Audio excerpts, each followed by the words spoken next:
Galata qurbaana haadha keenya dubaroo maariyaam abbaa hiriyaaqoos kan barreesse waaqayyoo abbaan samii irra taa'ee handaara rafanuu ni daawwate ni urgeeffate kan akka keessa hin agarre isa jaallatu tokkicha ilma isaa gara keetti ergee Akkaamiin dhuftee gara kooti Durbee maariyaam giiftii kooti sagalee nagaa kee dhagaheera waaqayyoon gooftaa si filateera Akkaamiin dhuftee gara kooti Durbee maariyaam giiftii kooti sagalee nagaa kee dhagaheera waaqayyoon gooftaa si filateera.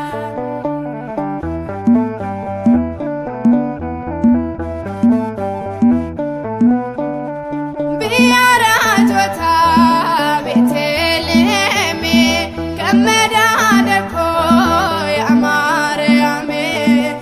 gooftuun ardoos kan kabajamte waaqayyoodhaanis kan filatamte Akkaamiin dhuftee gara kooti Durbee maariyaam giiftii kooti sagalee nagaa kee dhagaheera waaqayyoon gooftaa si filateera.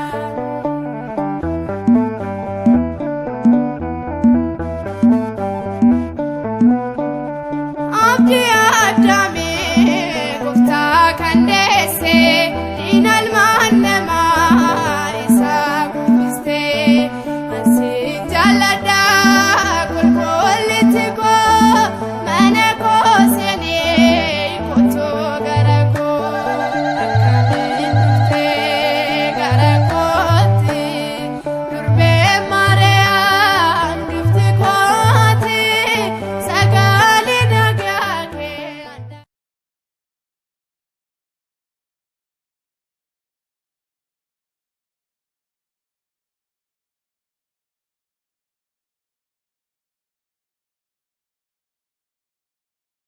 Galata qurbaana haadha keenya dubaroo maariyaam abbaa hiriyaaqoos kan barreesse waaqayyoo abbaan samii irra taa'ee handaara rafanuu ni daawwate ni urgeeffate kan akka keessa hin agarre isa jaallatu tokkicha ilma isaa gara keetti ergee